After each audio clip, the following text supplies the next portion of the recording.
ओ हंग मार शेर सिंह विष्णु भगवान दी जय।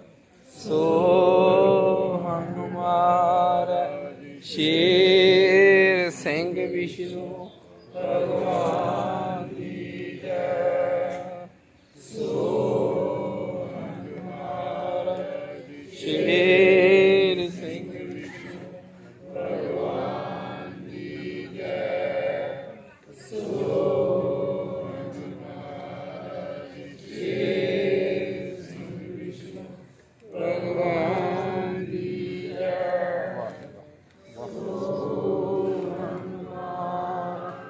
शेर सिंह विष्णु भगवान दी जय।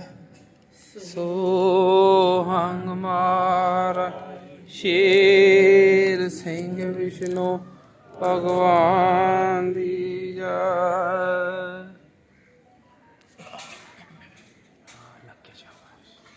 ਸਰਬ ਵਿਆਪਕ ਪਰਮਾਤਮਾ ਜਿਸਨੇ ਮਾਤਲੋਕ ਵਿੱਚ ਆਪਣੀ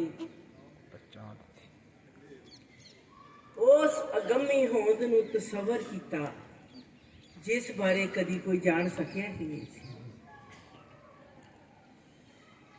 ਪਰਮਾਤਮਾ ਨੂੰ ਰਸਨਾ ਜੇਵਾ ਦੇ ਨਾਲ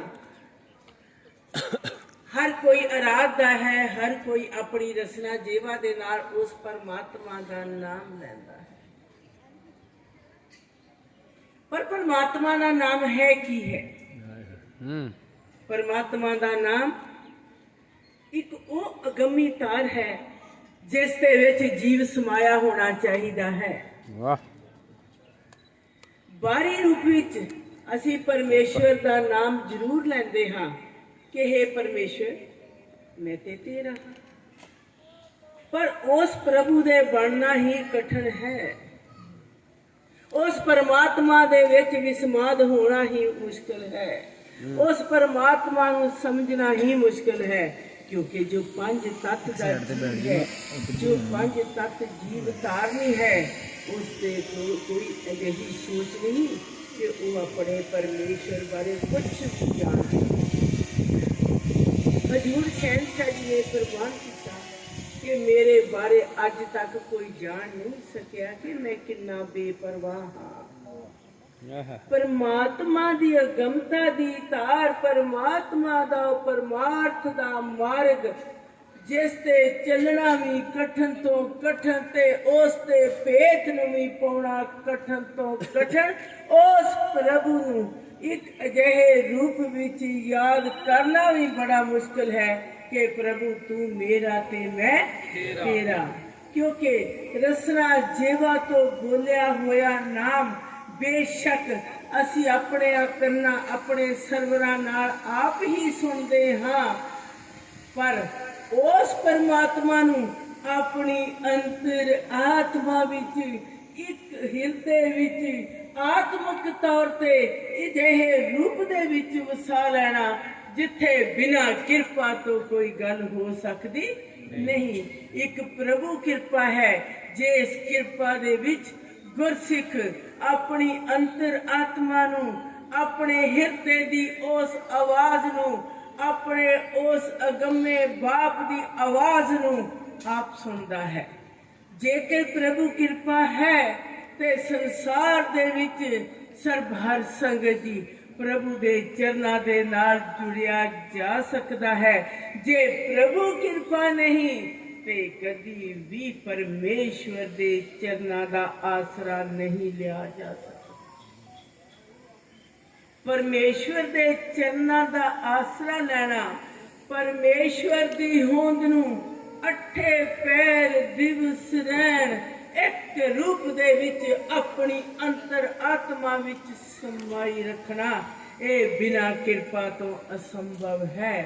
परमेश्वर ने उस अगम्मी शब्द नूं, अगम्मी गाथा नूं, अगमता दी उस रूप नूं तुहाडी झोली दे विच रख दिता कि गुरसिखो ये समय मैं तुहानू बार बार कदी देना ही नहीं। परमार्थ दे मार्ग ते चलदिया होया ਤੁਹਾਨੂੰ ਸੰਸਾਰ ਵਿੱਚ ਅਨੇਕਾਂ ਕਠਿਨਾਈਆਂ ਆਉਂਦੀਆਂ ਜ਼ਰੂਰ ਨੇ, ਪਰ ਉਹ ਕਠਿਨਾਈਆਂ ਸਹਿਜੇ ਪਾਰ ਹੋ ਜਾਂਦੀਆਂ ਨੇ ਜਦੋਂ ਮਿਹਰਬਾਨੀ ਕਰ ਦੇਵੇ। ਕਿਉਂਕਿ ਪਰਮਾਤਮਾ ਦਾ ਇੱਕ ਅਸੂਲ ਹੈ, ਇੱਕ ਦਸਤੂਰ ਹੈ ਕਿ ਜੋ ਜੀਵ ਪ੍ਰਾਣੀ ਮੇਰੀ ਆਰਾਧਨਾ ਕਰਦਾ ਹੈ, ਮੇਰੇ ਨਾਮ ਨਾਲ ਜੁੜਦਾ ਹੈ, ਉਸ ਨੂੰ ਸੰਸਾਰ ਵਾਲੇ ਤਾਨੇ ਮਿਹਣੇ ਵੀ ਜ਼ਰੂਰ ਦਿੰਦੇ ਨੇ। ਇਸ ਦੇ ਵਿੱਚ ਕਦੀ ਕੋਈ ਸ਼ੱਕ ਨਹੀਂ। ਪਰਮਾਰਥ ਦਾ ਉਹ ਮਾਰਗ ਜੋ ਸੱਚ ਤੇ ਸੱਚ ਹੈ, ਉਸ ਸਰਬ ਵਿਆਪਕ ਪਰਮਾਤਮਾ ਨੇ ਤੁਹਾਡੀ ਝੋਲੀ ਦੇ ਵਿੱਚ ਸੁਹੰਗ ਸ਼ਬਦ ਦੀ ਦਾਤ ਰੱਖ ਦਿੱਤੀ ਕਿ ਐ ਮੇਰੇ ਗੁਰਮੁਖੋ, ਤੁਸੀਂ सोहंग मारे शेर से विष्णु भगवान की जय दा जयकारा बोलना।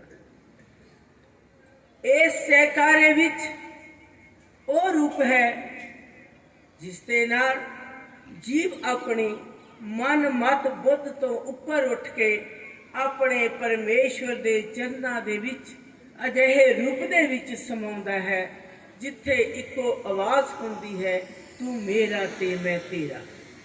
सो परमात्मा हंग आत्मा, परमात्मा ते आत्मा, आत्मा ते परमात्मा दी तार नूं सोहंग दा रूप दे दिता, तू मेरा ते मैं तेरा।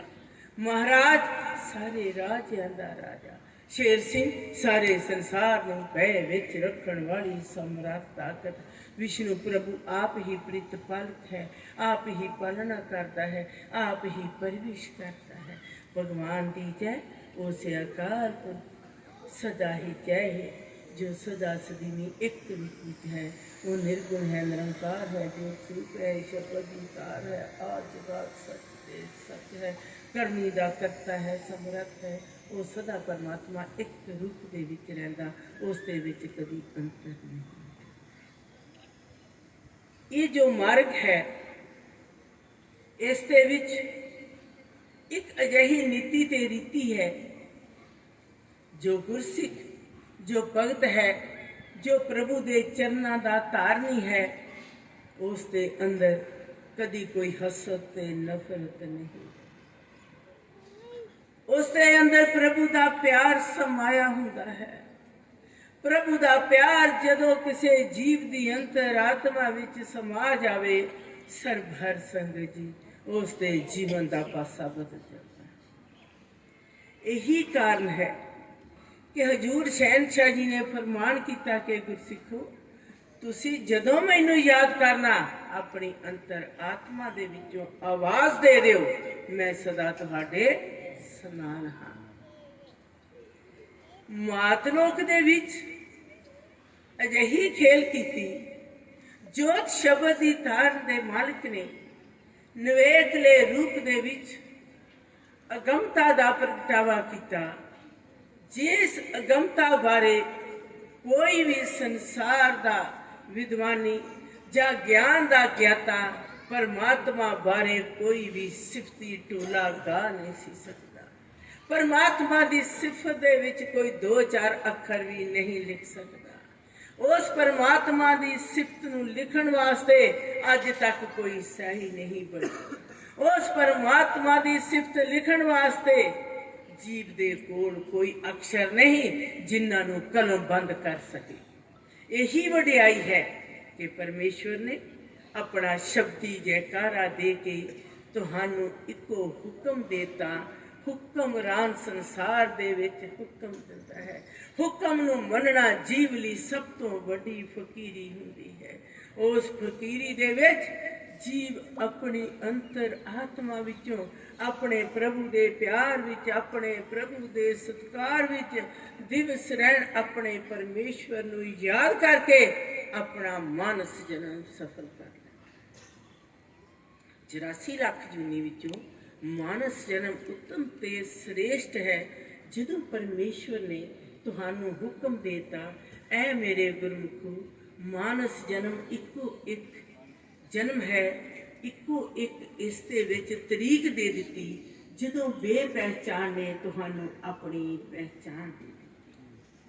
परमात्मा दी पहचान उदों हुंदी है जदों खुद परमात्मा बेपहचान ने तुहानू अपनी पहचान दे दी। बेशक परमात्मा निर्गुण है, निरंकार है, ज्योत स्वरूप है, शब्द दीदार है। पर परमात्मा ने अपने सरगुण सत स्वरूप ਨੂੰ ਮਾਤ ਲੋਕ ਦੇ ਵਿੱਚ ਮੁਖਾਤਬ ਕਰਕੇ ਤੁਹਾਨੂੰ ਆਪਣੀ ਪਹਿਚਾਣ ਸਤ ਦੀ ਮਰਜ਼ਾਦਾ ਦੀ ਸ਼ੁਰੂਆਤ ਕਰ ਦਿੱਤੀ, ਸ਼ਬਦੀ ਜੈਕਾਰਾ ਦੇ ਦਿੱਤਾ, ਸਤ ਰੰਗ ਦੇ ਨਿਸ਼ਾਨ ਸਾਹਿਬ ਨੂੰ ਮਾਣ ਦੇ ਦਿੱਤਾ ਕਿ ਮੈਂ ਰਾਖਾ ਬਣਾ ਭਗਤਾਂ ਦੀ ਕੁੱਲ ਦਾ ਤਤੀ ਵਾ ਨਾ ਲਾਗੇ ਰਾਈਆ। ਪਰਮਾਰਥ ਦਾ ਮਾਰਗ ਸਤ ਤੇ ਸੱਚ ਦੇ ਰੂਪ ਦੇ ਵਿੱਚ ਦੱਸ ਦਿੱਤਾ, ਸੱਤ ਤਾਰਾਂ ਨੂੰ ਮਾਤ ਲੋਕ ਵਿੱਚ ਮੁਖਾਤਬ ਕਰ ਦਿੱਤਾ, ਜਿਨ੍ਹਾਂ ਦਾ ਵੇਰਵਾ ਬਹੁਤ ਹੈ। ਹਜੂਰ ਸ਼ਹਿਨशाह ਜੀ ਨੇ ਹੁਕਮ ਦੇ ਦਿੱਤਾ ਕਿ ਸੱਤ ਰੰਗ ਦਾ ਨਿਸ਼ਾਨ ਸਾਹਿਬ ਸਿੰਘਾਸਨ ਦੇ ਸੱਜੇ ਪਾਸੇ ਝੁਲਦਾ ਹੋਵੇਗਾ, ਕਿਉਂਕਿ ਸੱਤਾਂ ਰੰਗਾਂ ਨੇ ਪਰਮੇਸ਼ਵਰ ਦੇ ਅੱਗੇ ਅਰਜ਼ੀ ਕੀਤੀ, ਅਰਦਾਸ ਕੀਤੀ ਕਿ ਸਾਨੂੰ ਮਾਣ ਮਿਲਣਾ। ਹਜੂਰ ਸ਼ਹਿਨशाह ਜੀ ਨੇ ਆਪਣੇ ਸੱਤ ਸਿੰਘਾਸਨ ਤੇ ਬੈਠ ਕੇ ਹਰ ਬਾਣੀ ਦੀ ਰਚਨਾ ਕੀਤੀ, 24 ਗ੍ਰੰਥਾਂ ਦੇ ਰੂਪ ਵਿੱਚ, 24 ਅਵਤਾਰ ਦੇ ਰੂਪ ਵਿੱਚ। ਹਜੂਰ ਸ਼ਹਿਨशाह ਜੀ ਨੇ ਸਰਬ ਹਰ ਸੰਗਤ ਨੂੰ ਮਾਣ ਦੇ ਦਿੱਤਾ ਕਿ ਜੋ ਇਹ ਸੰਗਤ ਹੈ, ਹਰ ਸੰਗਤ ਹੈ, ਇਹ ਪਰਮੇਸ਼ਵਰ ਦੀ ਬਣਾਈ ਹੋਈ ਹਰ ਸੰਗਤ ਹੈ, ਜਿਸ ਨੂੰ ਪਰਮੇਸ਼ਵਰ ਨੇ ਖੁਦ ਮਾਤ ਲੋਕ ਵਿੱਚ ਆਪ ਆ ਕੇ ਨਿਵਾਸਿਆ ਹੈ। ਹਜੂਰ ਸ਼ਹਿਨशाह ਜੀ ਨੇ ਫਰਮਾਨ ਕਰ ਦਿੱਤਾ ਕਿ ਗੁਰਸਿੱਖੋ, ਤੁਸੀਂ ਮੇਰੇ ਭਗਤ ਜੋ, ਤੁਸੀਂ ਚਿੱਟੇ ਬਸਤਰ ਪਹਿਨਣੇ, ਪਰ ਚਿੱਟੇ ਬਸਤਰ ਪਹਿਨ ਕੇ ਤੁਹਾਡਾ ਇੱਕ ਰੂਪ ਹੋਣਾ ਚਾਹੀਦਾ ਹੈ, ਇੱਕ ਰੂਪ ਭਗਵਾਨ ਦਾ ਤੇ ਇੱਕ ਰੂਪ ਭਗਤ ਦਾ। ਕਦੀ ਤੁਹਾਡੇ ਦੋ ਰੂਪ ਅੰਦਰੋਂ ਨਹੀਂ ਹੋਣੇ ਚਾਹੀਦੇ। ਪਰਮੇਸ਼ਵਰ ਨੇ ਫਰਮਾਨ ਕੀਤਾ ਕਿ ਜਿਹੋ ਜੀ ਤੁਹਾਨੂੰ ਮੈਂ ਅਜਿਹੇ ਰੂਪ ਦੇ ਵਿੱਚ, ਬਾਹਰੀ ਰੂਪ ਦੇ ਵਿੱਚ ਅਜਿਹਾ ਮੈਂ ਮਾਣ ਦੇ ਦਿੱਤਾ ਵਾ, ਉਸੇ ਰੂਪ ਦੇ ਵਿੱਚ ਤੁਹਾਡੀ ਅੰਤਰ ਆਤਮਾ ਦੀ ਸਵਸਥਾ ਚਾਹੀਦੀ ਹੈ। ਅੰਤਰ ਆਤਮਾ ਵਿੱਚ ਇੱਕ ਅਜਿਹਾ ਸਮਾਂ ਹੋਣਾ ਚਾਹੀਦਾ ਹੈ ਜਿੱਥੇ ਕਿ ਸਿਰਫ ਪਰਮਾਤਮਾ ਦਾ ਹੀ ਨਾਮ ਹੋਵੇ। ਤੁਹਾਡੀ ਮਾਤ ਲੋਕ ਵਿੱਚ ਸੱਚੀ ਨਿਸ਼ਾਨੀ ਹੋਵੇਗੀ, ਤੁਸੀਂ ਪੁਰਖੇ ਅਕਾਲ ਦੇ ਹੱਟ ਵਿੱਚ ਵਿਕੀਆਂ ਹੋਈਆਂ ਉਹ ਆਤਮਾ ਜੋ ਜਿਨ੍ਹਾਂ ਨੇ ਇੱਕ ਪੁਰਖੇ ਅਕਾਲ ਨੂੰ ਮਨਾ ਲਿਆ। ਸਰਬ ਹਰ ਸੰਗਤ ਜੀ, ਜਦੋਂ ਪੁਰਖੇ ਅਕਾਲ ਦੇ ਚਰਨਾਂ ਦੇ ਵਿੱਚ ਨਮਸਕਾਰ ਕਰ ਲੈਂਦਾ ਹੈ ਗੁਰਸਿੱਖ, ਫਿਰ ਉਹ ਆਪਣੇ ਪਰਮੇਸ਼ਵਰ ਦੇ ਅੱਗੇ ਝੁਕ ਜਾਂਦਾ ਤੇ ਉਸ ਦਾ ਮਾਣ ਉਸ ਦਾ ਪਰਮੇਸ਼ਵਰ ਹੁੰਦਾ ਹੈ। ਸਰਬ ਹਰ ਸੰਗਤ ਜੀ, ਕਿਉਂਕਿ ਪਰਮਾਤਮਾ ਨੇ ਆਪਣਾ ਉਹ ਨੂਰ, ਉਹ ਪ੍ਰਕਾਸ਼, ਕਿਉਂਕਿ ਪਰਮਾਤਮਾ ਤੇ ਹੈ ਹੀ ਪ੍ਰਕਾਸ਼ਵਾਨ ਹੈ, ਉਸ ਨੇ ਆਪਣੇ ਨੂਰ ਨੂੰ, ਆਪਣੇ ਪ੍ਰਕਾਸ਼ ਨੂੰ ਤੁਹਾਡੇ ਵਿੱਚ ਅਜਿਹੇ ਰੂਪ ਦੇ ਵਿੱਚ ਰੱਖ ਦਿੱਤਾ ਜਿੱਥੇ ਕਦੀ ਸੰਧਿਆ ਦਾ ਰੂਪ ਆਉਂਦਾ ਹੀ ਨਹੀਂ। ਸਿੱਖ ਦੀ ਅੰਤਰ ਆਤਮਾ ਵਿੱਚ ਇੱਕ ਸੱਚਾ ਵਿਸ਼ਵਾਸ ਹੋਣਾ ਚਾਹੀਦਾ ਹੈ। ਸਿੱਖ ਦੇ ਅੰਦਰ ਸਦਾ ਹੀ ਪ੍ਰਭਾਤ ਹੋਣੀ ਚਾਹੀਦੀ ਹੈ। ਸਿੱਖ ਦੇ ਅੰਦਰ ਕਦੀ ਸੰਧਿਆ ਦਾ ਰੂਪ ਨਹੀਂ ਆਉਂਦਾ, ਕਿਉਂਕਿ ਪ੍ਰਭੂ ਦੇ ਨਾਮ ਦਾ ਖੇੜਾ, ਪ੍ਰਭੂ ਦੇ ਨਾਮ ਦੀ ਵਧਾਈ ਸਦਾ ਹੀ ਅੰਤਰ ਆਤਮਾ ਵਿੱਚ ਵੱਜਦੀ ਹੈ। ਸਰਬ ਹਰ ਸੰਗਤ ਜੀ, ਪਰਮੇਸ਼ਵਰ ਦਾ ਮਾਰਗ ਸਹਿਜ ਵੀ ਹੈ ਤੇ ਕਠਿਨ। ਸਹਿਜ ਹੈ ਕਿਰਪਾ ਦੇ ਨਾਲ, ਕਠਿਨ ਹੈ ਜਦੋਂ ਅਸੀਂ ਪਰਮੇਸ਼ਵਰ ਦੇ ਚਰਨਾਂ ਤੋਂ ਦੂਰ ਹੁੰਦੇ ਹਾਂ। ਪਰਮੇਸ਼ਵਰ ਨੇ ਜਾਤਾਂ ਪਾਤਾਂ ਦਾ ਖੰਡਨ ਕਰ ਦਿੱਤਾ ਕਿ ਮੇਰਾ ਸਿੱਖ ਜਾਤਾਂ ਪਾਤਾਂ ਦੇ ਬੰਧਨ ਵਿੱਚ ਨਹੀਂ ਹੋਵੇਗਾ। ਅਮੀਰੀ ਗਰੀਬੀ ਦੇ ਵੇਰਵੇ ਨੂੰ ਖਤਮ ਕਰ ਦਿੱਤਾ, ਊਚ ਨੀਚ ਨੂੰ ਖਤਮ ਕਰ ਦਿੱਤਾ। ਸਾਰੀ ਮਾਨਵ ਜਾਤੀ ਦਾ ਸਤਿਕਾਰ ਕਰਨ ਦਾ ਤੁਹਾਨੂੰ ਸੱਚਾ ਰਸਤਾ ਦੇ ਦਿੱਤਾ, ਕਿਉਂਕਿ ਪਰਮੇਸ਼ਵਰ ਦਾ ਫਰਮਾਨ ਹੈ ਕਿ ਮੈਂ ਤੁਹਾਨੂੰ ਇੱਕ ਸੱਚ ਤੇ ਮਾਰਗ ਤੇ ਚੱਲਣ ਦੀ ਸਿੱਖਿਆ ਇਸ ਕਰਕੇ ਦਿੱਤੀ ਹੈ ਕਿ ਤੁਹਾਡੀ ਸੰਸਾਰ ਦੇ ਵਿੱਚ ਨਵੇਕਲੀ ਪਹਿਚਾਨ ਹੋ ਜਾਵੇ। ਇਹ ਉਹ ਭਗਤ ਨੇ ਜਿਹੜੇ ਕਿ ਪੁਰਖੇ ਅਕਾਲ ਦੇ ਚਰਨਾਂ ਦੀ ਸ਼ੋਭ ਪ੍ਰਾਪਤ ਕਰਦੇ ਨੇ। ਇਹ ਉਹ ਸਿੱਖ ਨੇ ਜੋ ਪਰਮਾਤਮਾ ਦੇ ਚਰਨਾਂ ਤੋਂ ਕੁਰਬਾਨ ਹੁੰਦੇ। ਇਹ ਉਹ ਭਗਤ ਨੇ ਜਿਨ੍ਹਾਂ ਨੂੰ ਇੱਕੋ ਊਠ ਹੈ ਉਸ ਨਿਰਗੁਣ ਨਿਰੰਕਾਰ ਦੀ, ਪੁਰਖੇ ਅਕਾਲ ਦੀ। ਇਹ ਉਹ ਸਿੱਖ ਨੇ ਜਿਨ੍ਹਾਂ ਨੇ ਪ੍ਰਭੂ ਚਰਨਾਂ ਦੇ ਵਿੱਚ ਸੱਚੀ ਨਮਸਕਾਰ ਕਰ ਲਈ, ਕਿਉਂਕਿ ਸੱਚੀ ਨਮਸਕਾਰ ਦੇ ਵਿੱਚ ਸ਼ਹਿਨशाह ਜੀ ਫਰਮਾਨ ਦਿੱਤਾ ਕਿ ਵੇਖਿਓ ਸਤਿਗੁਰ ਚਰਨ ਪਰਸ ਕੇ ਅੰਦਰੋਂ ਨੀਤਾ ਰੱਖਿਓ, ਕੋਟੀ ਕੋਟੀ ਉੱਤਰ ਰਿਹਾ ਜਿਸ ਪ੍ਰਭੂ ਨੂੰ ਮਿਲਣਾ ਖਾਏ ਨਾ ਮਾਸ ਬੋਟੀ ਬੁੱਧ ਖਾਣਾ। ਸੱਚੀ ਨਮਸਕਾਰ ਪ੍ਰਭੂ ਦੇ ਚਰਨਾਂ ਵਿੱਚ ਨਮਸਤਕ ਹੋਣਾ ਇੱਕ ਐਸੇ ਰੂਪ ਵਿੱਚ ਜਿੱਥੇ ਮਾਣ ਤੇ ਹੰਕਾਰ ਸਾਰਾ ਹੀ ਜੀਵ ਦਾ ਖਤਮ ਹੋ ਜਾਵੇ। यही परमार्थ का वो मार्ग है जो बड़ा सहज है। उस सहज मुख विच सहजता दे विच अपने परमेश्वर ते विश्वास रख लेना, अपने परमेश्वर दे चरणों का आसरा रख लेना। परमात्मा इको ही गल चाहता है कि मेरा सिख मेरा हो, मेरे सिख विच मेरा रूप ही नजर आवे, मेरे सिख दी अंतर भावना, मेरे सिख दी सोच संसार नालों हट के होवे, मेरे सिख दे विच हसरत नफरत निंदिया चुगली ना होवे, मेरी सिख दी अंतर आत्मा विच सच्चा विश्वास होवे। सर्वहर संग जी यही मानस जन्म है जदों मुकम्मल तौर पर परमेश्वर ने कृपा करके तुहानू अपने चरणों के तारनी बनाया। इस तो वड्डी होर कोई कृपा हो सकती नहीं। हजूर शहनशाह जी की आमद विच सारे ही रहबरां ने पहचीन गोइयां कीतियां। पहचीन गोइयां एक ऐसे रूप दे विच कीतियां जो पहचीन गोइयां विच आए आखर आवे बेपरवाहिया। जो साहिब सर्व कला सम्राट वो परमात्मा सर्व कला समर्थ है। दो जहाना मालिक की अखवाइया 994 चौकड़ी युग दा लेना देना सब दा पूरा करे हथों हथ। परमेश्वर ने 994 चौकड़ी युग दा लेना सब दा हथों हथ पूरा कर दिता। किस तरह कीता कि लेने देने देन वास्ते लैनेदार आया नठा, लैनेदार नठा आया ते लैनेदार ने आके तुहाडा लैने पूरे करके तुहाडा पिछला कर्ज पूरा कर दिता। लेना देना सब दा पूरा करे हथों हथ, पिछला वणज रहे ना लाइया। सतयुग सत धर्म सत सतवादी खोले हट, हट हटवाना नौजवाना मर्द मर्दाना इको नजरी आईया। जिस दे आद अंत जुगा जिगंत निर्गुण सरगुण तार दोवें वस। उस परमात्मा ने निर्गुण सरगुण तार दा मालिक आप बनया, क्योंकि जिन्ना चिर परमात्मा सरगुण सत्य स्वरूप नूं मुखातब नहीं करदे उन्ना चिर सानू निर्गुण की पहचान दिती ही नहीं सी। 184 वास्ता अपने नाल कराइया, सो साहिब स्वामी अंतर जामी कट निवासी पुरख बनाची। वेखो अपनी उस अगमी अख, तुसी उस परमेश्वर नूं अपनी अगमी अख दे नाल देखो। किहड़ा परमेश्वर? उस परमेश्वर ने अपने सत्य सिंहासन ते बैठ के तुहाडे नाल वचन कीते। परमेश्वर ने सत्य सिंहासन ते बैठ के तुहाडे लैने देने पूरे कीते। वो सिर्फ अख अगमी भगतां नूं मान दिता, बाकी संसार नूं ये मान दिता ही नहीं सी। जिस अख नेत्र नूं जगत वेखण कोई ना पाइया, तुहाडी ओ दिव्य नेत्र निज नेत्र त्रै कुटीर विच परमेश्वर ने अपना वास रख के तुहानू अपनी पहचान आप दे दी कि उठो भगतो खोलो अख श्री भगवान आख। पार ब्रह्म प्रगट होया प्रतख, पार ब्रह्म प्रगट होए प्रतख रूप विच साखात रूप विच। सो अमाम अमामा नूर अलाही आवे वत, वतन दा मालिक बेवतना फूल फुलाइया। वो मालिक आया किस रूप विच आया? जिसने अपने शीश के ऊपर पंचमुखी ताज नूं सुशोभित किया। पंचम शब्द ताज दे मालिक ने पंचमुखी शीश अपने पंचमुखी मारे माफ करना पंचमुखी ताज नूं अपने शीश के उत्ते आप सुशोभित किया। तेरी अवतार कहन शब्द गुरु की दसिए हाल पुराना, पुराण 18 समझ कोई ना पाइया। कि दसिए नाम संदेशा तुरदा गाना, जो कोटन कोट अपने नाम ले बदलाइया।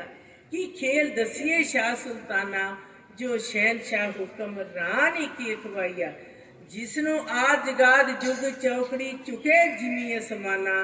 ब्रह्मंड खंड पुरी लो आकाश पताल गगन गगनंतर सारे सीस नवाइया।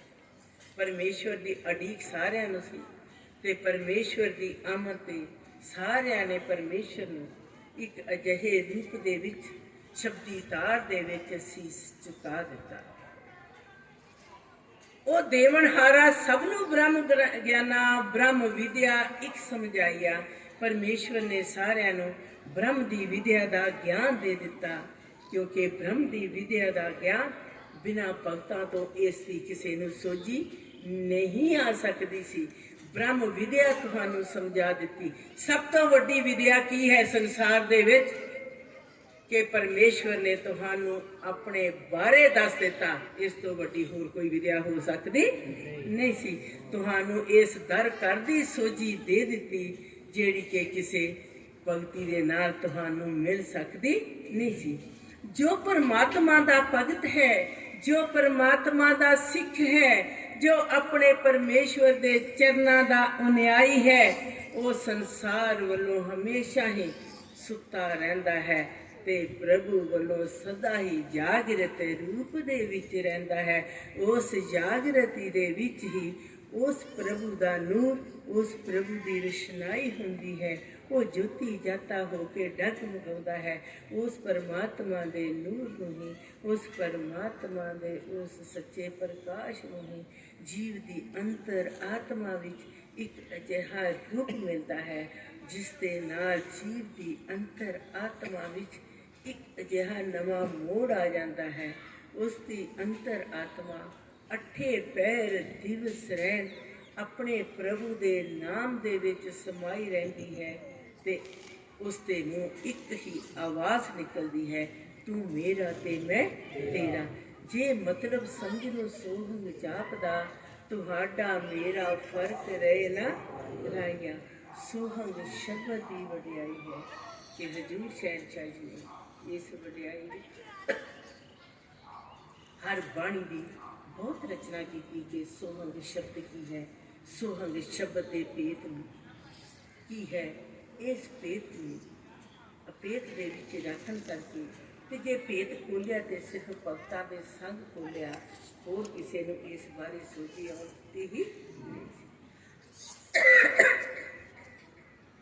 ਜਿਸ ਦਾ ਕਲਯੁਗ ਅੰਤ ਵੇਦ ਵਿਆਸ ਤੱਕਿਆ, ਨਿਸ਼ਾਨਾ ਨਿਸ਼ਾਨਾ ਬਣ ਅਣਿਆਲਾ ਤੀਰ ਚਲਾਈਆ। ਕਲਯੁਗ ਦੇ ਅੰਤਮ ਸਮੇਂ ਵਿੱਚ ਵੇਦ ਵਿਆਸ ਜੀ ਨੇ ਪਰਮੇਸ਼ਵਰ ਦੀ ਆਮਦ ਤੇ ਸਭ ਤੋਂ ਵੱਡਾ ਖੁਲਾਸਾ ਕੀਤਾ। ਵੇਦ ਵਿਆਸ ਜੀ ਨੇ ਫਰਮਾਨ ਕੀਤਾ, ਅਵਤਰੀ ਤਾਰ ਦੇ ਵਿੱਚ ਉਹ ਪਰਮਾਤਮਾ ਮਾਤ ਲੋਕ ਵਿੱਚ ਨਿਵੇਕਲੀ ਖੀਲ ਕਰੇਗਾ। ਸੋਹੰਗ ਸ਼ਬਦ ਦਾ ਜਾਪ ਪਰਮੇਸ਼ਵਰ ਆਪਣੇ ਭਗਤਾਂ ਨੂੰ ਆਪ ਦੇਣਗੇ। ਇਸ ਬਾਰੇ ਵੇਦ ਵਿਆਸ ਜੀ ਨੇ ਖੁਲਾਸਾ ਕੀਤਾ ਕਿ ਉਹ ਪਰਮਾਤਮਾ ਕਿਸ ਰੂਪ ਦੇ ਵਿੱਚ ਮਾਤ ਲੋਕ ਵਿੱਚ ਆਪਣਾ ਪ੍ਰਗਟਾਵਾ ਕਰਨਗੇ, ਕਿਉਂਕਿ ਸਭ ਤੋਂ ਵੱਡਾ ਖੁਲਾਸਾ ਵੇਦ ਵਿਆਸ ਜੀ ਨੇ ਅਵਤਰੀ ਤਾਰ ਦੇ ਵਿੱਚ ਕੀਤਾ। ਨਿਸ਼ਾਨਾ ਬਾਣ ਅਨਿਆਲਾ ਇੱਕ ਚਲਾਈਆ, ਉਹ ਕਲ ਕਲ ਕੀ ਪਹਿਰ ਕੇ ਆਵੇ ਬਾਣਾ। ਜੋਤੀ ਜਾਤਾ ਪੁਰਖ ਬਦਾਤਾ, ਜਿਸ ਨੂੰ ਜੰਦੀ ਕੋਈ ਨਾ ਮਾਈਆ। ਉਹ ਪਰਮਾਤਮਾ ਬੇਸ਼ੱਕ ਨਿਰਗੁਣ ਹੈ, ਨਿਰੰਕਾਰ ਹੈ, ਜਿਸ ਦਾ ਕੋਈ ਮਾਈ ਬਾਪ ਨਹੀਂ ਹੈ, ਪਰ ਉਹ ਪਰਮਾਤਮਾ ਆਪਣਾ ਇੰਨੀ ਵੱਡੀ ਖੇਲ ਕਰੇਗਾ ਤੇ ਜਿਸ ਬਾਰੇ ਕੋਈ ਜੀਵ ਜਾਣ ਵੀ ਸਕੇਗਾ ਨਹੀਂ। ਬ੍ਰਾਹਮਣ ਗੌੜ ਸਾਰਾ ਕਹੇ ਜਗਤ ਜਹਾਨਾ, ਪਵਿੱਤਰ ਪ੍ਰਾਣ 900 ਸ਼ਲੋਕ ਦੇ ਗਵਾਹੀਆ। ਪਵਿੱਤਰ ਪ੍ਰਾਣ ਦੇ ਵਿੱਚ 900 ਸ਼ਲੋਕ ਨੇ ਇਸ ਗੱਲ ਦੀ ਗਵਾਹੀ ਭਰ ਦਿੱਤੀ, ਇਸ ਗੱਲ ਦੀ ਤਸਦੀਕ ਕਰ ਦਿੱਤੀ ਕਿ ਬ੍ਰਾਹਮਣ ਗੌੜ ਦੇ ਰੂਪ ਵਿੱਚੋਂ ਪਰਮੇਸ਼ਵਰ ਕਿਸ ਤਰ੍ਹਾਂ ਆਪਣੀ ਮਾਤ ਲੋਕ ਦੇ ਵਿੱਚ ਖੇਲ ਕਰੇਗਾ। ਉਸ ਦਾ ਤੁਰਿਆ ਤੋਂ ਪਰੇ ਹੋਵੇ ਤਰਾਨਾ, ਸੁਖਨ ਸੁਖੋਪਤ ਜਾਗਰਤ ਸਮਝ ਕਿਸੇ ਨਾ ਆਈਆ। ਉਹ ਪਰਮਾਤਮਾ ਦੀ ਕਿਸੇ ਨੂੰ ਸਮਝ ਨਹੀਂ ਆਵੇਗੀ।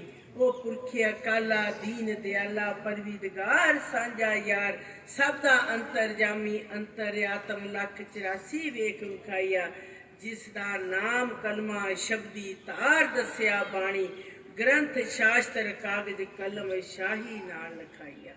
ਸਰਬ ਹਰ ਸੰਗਤ ਜੀ, ਉਹ ਪਰਮਾਤਮਾ ਜਿਸ ਨੇ ਉਸ ਦਾ ਸੰਸਾਰ ਸਾਰਾ ਦੱਸਦਾ ਗਿਆ ਕਿ ਉਹ ਪਰਮਾਤਮਾ ਦਾ ਨਿਸ਼ਾਨ ਹੈ।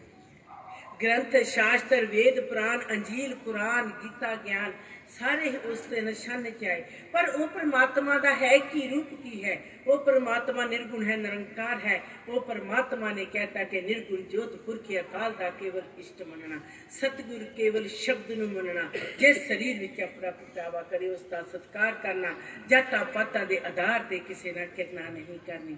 ਸਾਰ ਮਾਨਵ ਜਾਤੀ ਦਾ ਸਤਿਕਾਰ ਕਰਨਾ।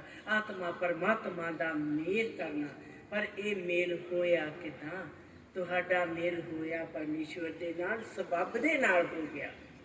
ਤੁਸੀਂ ਆਪਣੇ ਆਪ ਪ੍ਰਭੂ ਨਾਲ ਮਿਲ ਨਹੀਂ ਕਰ ਸਕਦੇ? ਨਹੀਂ ਸੀ। ਅੱਜ ਕੋਈ ਵੀ ਸਿੱਖ ਇਹ ਗੱਲ ਨਹੀਂ ਦਾਅਵੇ ਨਾਲ ਕਹਿ ਸਕਦਾ ਕਿ ਮੈਂ ਪਰਮਾਤਮਾ ਨੂੰ ਲੱਭਿਆ ਹੈ। ਇਹ ਤੇ ਸਰਬਹਰ ਸੰਗਤ ਜੀ, ਪਰਮਾਤਮਾ ਨੇ ਕੋਝਿਆਂ ਕਮਲਿਆਂ ਗਰੀਬ ਨਿਮਾਣਿਆਂ ਨੂੰ ਆਪ ਆ ਕੇ ਮਾਤ ਲੋਕ ਦੇ ਵਿੱਚ ਮਾਣ ਦੇ ਦਿੱਤਾ। ਇਹੋ ਜਿਹਾ ਪਰਮੇਸ਼ਵਰ ਜੁਗ ਚੌਕੜੀ ਕਦੇ ਨਹੀਂ ਆਉਂਦਾ ਜੋ ਬਿਨ ਸੱਦਿਆਂ ਪੁੱਛਿਆਂ ਪਾਰ ਲੰਘਾਈਆ। ਤੇ ਇਹ ਪਰਮੇਸ਼ਰ ਕਿਹੋ ਜਿਹਾ ਆ? ਨਿਰਗੁਣ ਸਰਗੁਣ ਦੋਵੇਂ ਰੂਪ ਪ੍ਰਸਿੱਧ ਵਿੱਚ ਜਹਾਨ। ਨਿਰਗੁਣ ਸਰਗੁਣ ਦੋਵੇਂ ਰੂਪ ਪ੍ਰਸਿੱਧ ਵਿੱਚ ਜਹਾਨ। ਬਿਨ ਰੂਪ ਸਰਗੁਣ ਤੋਂ ਨਿਰਗੁਣ ਨਜ਼ਰ ਕਿਸੇ ਨਾ ਆਈਆ। ਜਿੰਨਾ ਚਿਰ ਪਰਮਾਤਮਾ ਨੇ ਆਪਣੇ ਸਰਗੁਣ ਸਤ ਸਰੂਪ ਨੂੰ ਮੁਖਾਤਬ ਨਹੀਂ ਕੀਤਾ, ਉਹਨਾਂ ਚਿਰ ਅਸੀਂ ਨਿਰਗੁਣ ਬਾਰੇ ਜਾਣ ਸਕਦੇ ਨਹੀਂ ਸੀ। ਸਰਬਹਰ ਸੰਗਤ ਜੀ, ਇਹ ਮਾਨਸ ਜਨਮ ਹੈ। ਮਾਨਸ ਜਨਮ ਨੂੰ ਪਰਮੇਸ਼ਵਰ ਦੀ ਕਿਰਪਾ ਦੇ ਨਾਲ ਜਿੱਤਿਆ ਜਾ ਸਕਦਾ ਹੈ। ਬਿਨਾਂ ਕਿਰਪਾ ਤੋਂ ਜੀਵ ਕੁਛ ਵੀ ਨਹੀਂ। ਕਲਯੁਗ ਦਾ ਸਮਾਂ ਹੈ। ਕਲਯੁਗ ਜੀਵ ਸਦਾ ਮਨ ਦੇ ਅਧੀਨ, ਸਤਿਗੁਰ ਕਿਰਪਾ ਮਨ ਚਰਨ ਅਧੀਨ। ਜੇ ਸਤਿਗੁਰ ਕਿਰਪਾ ਹੈ ਤੇ ਮਨ ਚਰਨਾਂ ਦੇ ਅਧੀਨ ਹੈ। ਉਸ ਪਰਮੇਸ਼ਵਰ ਦੀ ਸਿਫਤ ਸਰਬਹਰ ਸੰਗਤ ਜੀ ਅਸੀਂ ਨਹੀਂ ਕਰ ਸਕਦੇ, ਕਿਉਂਕਿ ਹਰ ਬਾਣੀ ਵਿੱਚ ਫਰਮਾਨ ਹੈ ਕਿ ਸੱਤਾਂ ਸਮੁੰਦਰਾਂ, ਗ੍ਰੰਥ ਨੰਬਰ 23 ਵਿੱਚ, ਕਿ ਸੱਤਾਂ ਸਮੁੰਦਰਾਂ ਦੀ ਸਾਈ ਵੀ ਬਣ ਜਾਵੇ ਤੇ ਤਾਂ ਵੀ ਇਸ ਪਰਮਾਤਮਾ ਦਾ ਸਿਫਤੀ ਟੋਲਾ ਕੋਈ ਲਿਖ ਸਕਦਾ ਨਹੀਂ, ਕੋਈ ਗਾ ਵੀ ਸਕਦਾ ਨਹੀਂ। ਕਿਉਂਕਿ ਇਹ ਪਰਮਾਤਮਾ ਉਸ ਰੂਪ ਦੇ ਵਿੱਚ ਇਹ ਸਿਫਤ ਵਿੱਚ ਕਦੀ ਆਉਂਦਾ ਹੀ ਨਹੀਂ। ਪਰ ਤੁਹਾਡੀ ਸਿਫਤ ਵਿੱਚ ਪਰਮੇਸ਼ਵਰ ਨੇ 24 ਗ੍ਰੰਥਾਂ ਦੀ ਰਚਨਾ ਕਰ ਦਿੱਤੀ। ਪਰਮੇਸ਼ਵਰ ਦੀ ਵਡਿਆਈ ਨੂੰ ਕੋਈ ਗੁਰਸਿੱਖ ਦੱਸ ਨਹੀਂ ਸਕਦਾ। ਹਜ਼ੂਰ ਸ਼ਹਿਨशाह ਜੀ ਨੇ ਫਰਮਾਨ ਕੀਤਾ ਕਿ ਗੁਰਸਿੱਖੋ, ਤੁਸੀਂ ਮੇਰਾ ਦਰਸ ਕਰਕੇ ਆਪਣਾ ਆਪ ਪਾਰ ਕਰ ਲੈਣਾ। ਤੇਰਾ ਦਰਸ ਕਰਕੇ ਕੋਈ ਵੀ ਗੁਰਸਿੱਖ ਆਪਣਾ ਪਾਰ ਉਤਾਰਾ ਕਰ ਸਕਦਾ। ਤੇਰਾ ਦਰਸ ਕੀਤਿਆ ਦੀਨ ਦੁਨੀ ਤਰ ਜਾਵੇ, ਮਾਲਾ ਮਣਕੇ ਦੀ ਲੋੜ ਰਹੇ ਨਾ ਰਾਈਆ। ਜੋ ਸਿੱਖ ਪ੍ਰਭ ਦੀ ਸਿੱਖਿਆ ਲੈ ਸਿੱਖ, ਸੋ ਸਿੱਖ ਸਤਿਗੁਰ ਵਿੱਚ ਸਮਾਇਆ। ਜਿਸ ਨੇ ਪਰਮੇਸ਼ਵਰ ਦੀ ਸਿੱਖਿਆ ਸਿੱਖ ਲਿਆ, ਉਹ ਸਤਿਗੁਰ ਦੇ ਵਿੱਚ ਸਮਾ ਜਾਂਦਾ ਹੈ। ਉਹ ਕਦੀ ਪਰਮਾਤਮਾ ਤੋਂ ਅਲਾਇਦਾ ਨਹੀਂ ਹੁੰਦਾ।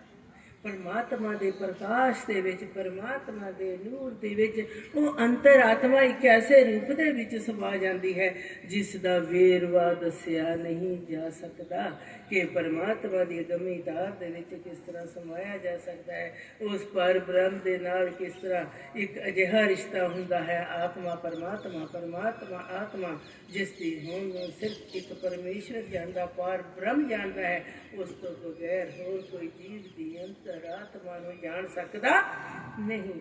ਸਰਬਹਰ ਸੰਗਤ, ਆਓ ਉਸ ਪ੍ਰਭੂ ਦੀ ਯਾਦ ਵਿੱਚ, ਉਸ ਪ੍ਰਭੂ ਦੇ ਸਤਿਕਾਰ ਵਿੱਚ ਸ਼ਕਤੀ ਜੈਕਾਰਾ ਬੋਲਣਾ ਕਿ ਹੇ ਅਕਾਲ, ਤੂੰ ਸਦਾ ਹੀ ਸਾਡਾ ਹੈ ਤੇ ਸਾਨੂੰ ਆਪਣੇ ਚਰਨਾਂ ਦੀ ਧੂੜ ਬਣਾ ਕੇ ਇਸ ਮਾਤ ਲੋਕ ਵਿੱਚ ਰੱਖ ਲਈ, ਕਿਉਂਕਿ ਤੇਰੀ ਚਰਨਾਂ ਦੀ ਪ੍ਰੀਤ ਉੱਤਮ ਤੇ ਸ੍ਰੇਸ਼ਟ। ਇਸ ਦੇ ਨਾਲ ਹੀ ਮੈਂ ਪਰਮੇਸ਼ਵਰ ਦੇ ਚਰਨਾਂ ਪਾਸੋਂ ਤੇ ਸਰਬ ਹਰ ਸੰਗਤ ਪਾਸੋਂ ਖਿਮਾ ਚਾਹੁੰਦੀ ਹਾਂ, ਕਿਉਂਕਿ ਪਰਮਾਤਮਾ ਦਾ ਫਰਮਾਨ ਕਿ ਹਰ ਸੰਗਤ ਮੇਰਾ ਹੀ ਰੂਪ ਹੈ, ਜਿਸ ਦੀ ਮਹਾਨਤਾ ਲਿਖੀ ਨਹੀਂ ਜਾ ਸਕਦੀ।